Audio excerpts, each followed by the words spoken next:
I know Mr. Rajamouli very well. अरे नीरज क्यों बीच बीच में इतना जोर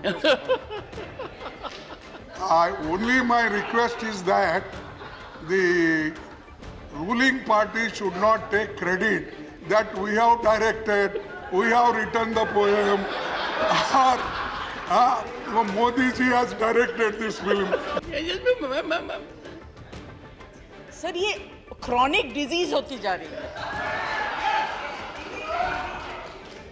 ये देखिए, आवाज हमारे पास भी है, हम भी बोल सकते हैं, मगर जब कोई सभ्यता की बात होती है तो असभ्य व्यवहार मत करिए। इस ऑस्कर जीतने के बाद ये जो बॉयकॉट कल्चर चलता है सोशल मीडिया प्लेटफॉर्म्स पे, उसको खत्म करने का काम ये ऑस्कर करेंगे, तो ये हमारे लिए सौभाग्य की बात होगी। टैगोर साहब कहते थे, where the mind is without fear and the head is held high.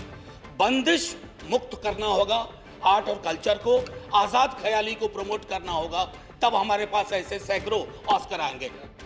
कहीं सत्तारूढ़ दल के लोग ये ना कह दें कि प्रधानमंत्री मोदी ने RRR फिल्म का निर्देशन किया। नेता प्रतिपक्ष मल्लिकार्जुन खड़गे ने क्यों कह दी ये बात? जया बच्चन को किस बात पर भयंकर गुस्सा आ गया कि सभापति को हंसकर मामला शांत करना पड़ गया? मनोज झा ने ऑस्कर पर बात करते हुए कैसी आजादी का जिक्र किया? इन सभी सवालों के जवाबों को तलाशेंगे आज के संसद में आज में।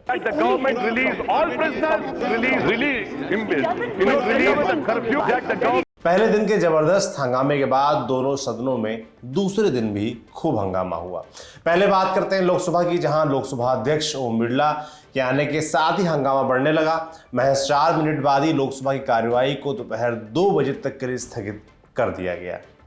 लेकिन राज्यसभा की कार्यवाही में आज का दिन कुछ अलग तरह से शुरू हुआ। सुबह 11 बजे कार्यवाही शुरू हुई। राज्यसभा के सभापति जगदीप धनखड़ ने फिल्म RRR को बेस्ट ओरिजिनल सॉन्ग कैटेगरी में और द एलिफेंट विस्परर्स को ऑस्कर मिलने पर बधाई दी। इसके बाद राज्यसभा के सभी सदस्यों ने एक एक कर इसे गर्व का क्षण बताया। शुरुआत तंज और ठिठोली से हुई। राज्यसभा में नेता सदन पीयूष गोयल ने कहा, एलिफेंट विस्परर्स को 2 महिलाओं ने मिलकर बहुत शानदार तरीके से बनाया है। ये बात जेंडर से जुड़ी हुई है। भारत की महिलाओं के लिए ये हमारा सम्मान है। एलिफेंट विस्परर्स बनाने वाली दोनों महिलाएं वाकई बहुत श्रेष्ठ हैं। भारतीय नारी की पहचान के लिए ये बहुत बड़ी चीज है। इसके बाद नेता सदन पीयूष गोयल ने कहा, RRR के स्क्रिप्ट राइटर संसद के माननीय सदस्य हैं मिस्टर वी विजयेंद्र प्रसाद। इसके बाद नेता प्रतिपक्ष मल्लिकार्जुन खड़गे ने ऑस्कर अवार्ड के लिए बधाई दी। अब बारी थी तंज की। खड़गे ने कहा, आपसे मेरा बस इतना निवेदन है कि सत्तारूढ़ दल को इस बात का क्रेडिट नहीं लेना चाहिए कि हमने इसका निर्देशन किया था, हमने इस गाने को लिखा था या मोदी जी ने इस फिल्म को डायरेक्ट किया था। बस इतना ही मेरा आपसे आग्रह है। ये सारा योगदान देश का है। राज्यसभा में ठहाके गूंजने लगे। इसके बाद सभापति जगदीप धनखड़ ने जया बच्चन की तारीफ करते हुए उन्हें बोलने का मौका दिया। इस पर जया ने ऑस्कर अवार्ड की बधाई देते हुए कहा कि ये कतई मायने नहीं रखता कि जिन्होंने ये सम्मान हासिल किया है वे भारत के उत्तर से हैं, दक्षिण से हैं या पूर्व और पश्चिम से, वे सभी भारतीय हैं। स्पीच के दौरान किसी सांसद ने बीच में कुछ बोल दिया तो जया बच्चन भड़क गई। उन्होंने कहा, I know Mr. Rajamouli very well. अरे नीरज क्यों बीच बीच में इतना जोर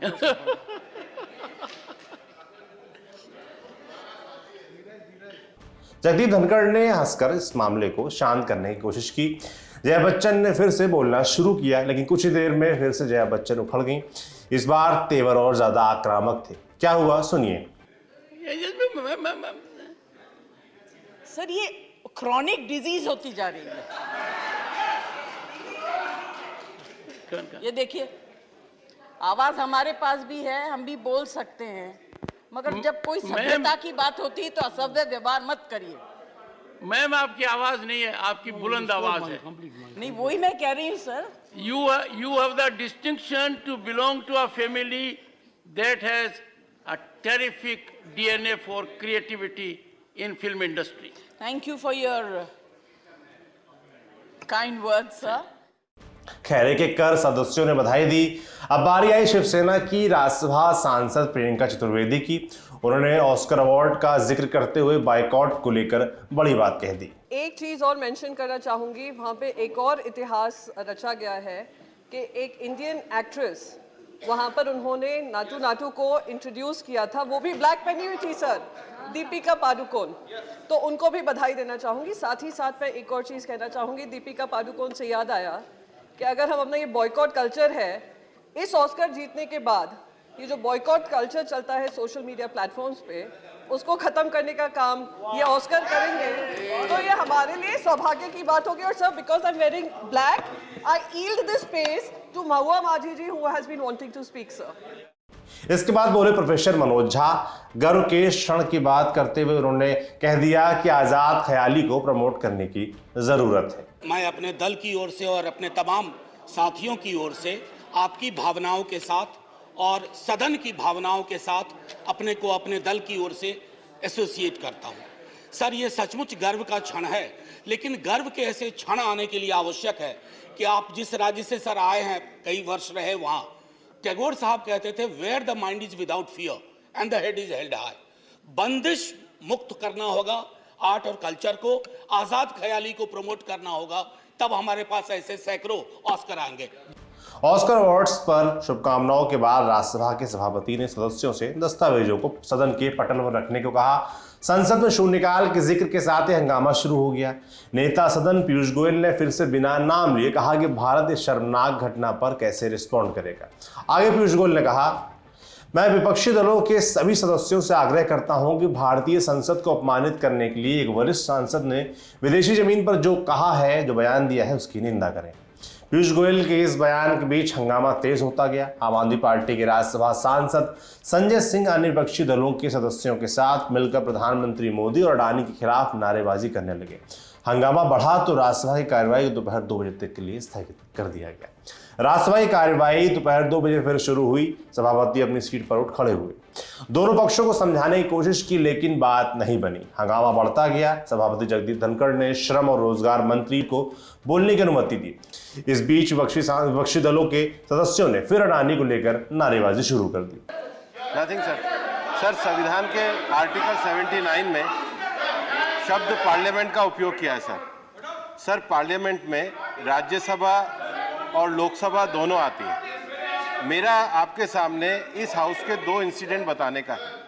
1957 में सर राज्यसभा की रूल बुक्स में लिखा गया है सर, उस समय लोकसभा के एक सदस्य NC चटर्जी होते थे, उन्होंने चेन्नई में जाकर के हाउस के खिलाफ, हाउस के इनेक्शन के खिलाफ बोला और उनका राज्यसभा के अंतर्गत संज्ञान लिया गया। और संज्ञान लेकर यह कहा गया कि चूंकि ये हाउस की प्रोसीडिंग के खिलाफ बोला गया है, मैं भी दूसरे हाउस का मेंबर हूँ। सेम 1987 में उनके जो बेटे थे हमारे सोमनाथ चटर्जी जी, उन्होंने उस समय के तत्कालीन जो रक्षा राज्य मंत्री थे अरुण सिंह, चूंकि वो राज्यसभा के सदस्य थे और प्रिविलेज लोकसभा का था, उसके लिए भी उन्होंने क्वेश्चन रेज किया।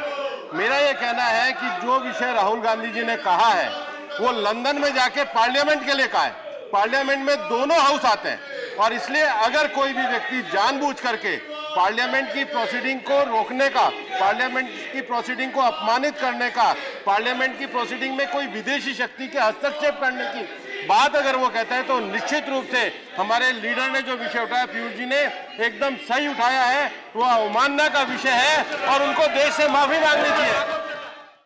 आप सांसद राघव चड्ढा को बोलने की अनुमति तो मिली, वो अपनी बात रखने के लिए खड़े भी हुए, लेकिन सदन में हंगामा ऐसा कि राज्यसभा की कार्रवाई कल यानी बुधवार सुबह 11 बजे तक के लिए स्थगित कर दिया गया। उधर लोकसभा की कार्रवाई दोपहर 2 बजे फिर से शुरू हुई। एक तस्वीर वैसे ही, एकदम वैसे ही हंगामा। पीठासीन अधिकारी प्रेमजी भाई सोलंकी ने सदन पटल पर सदस्यों से दस्तावेज रखने को कहा। उधर सत्तारूढ़ दल के सदस्य राहुल गांधी के खिलाफ नारेबाजी करते रहे। कुछ सदस्य तो वेल पहुंचकर तख्तियां दिखाने लगे। महज 5 मिनट के बाद लोकसभा की कार्रवाई को भी बुधवार सुबह 11 बजे तक के लिए स्थगित कर दिया गया। माने दोनों सदन में ही जब कार्रवाई की बात आई, जब आपकी बात की बात आई, तो हंगामा शुरू हो गया और सदन ठप हो गया। यही थी आज की संसद की कार्रवाई। ये शो लिखा था आपके लिए हमारे साथी हिमांशु थे। शो कैसा लगा हमें कमेंट बॉक्स में लिखकर जरूर बताएं। बाकी कल फिर मिलेंगे। अगर कुछ होता है, कार्रवाई होती है, आपके मुद्दे उठते हैं, उसके साथ। शुक्रिया।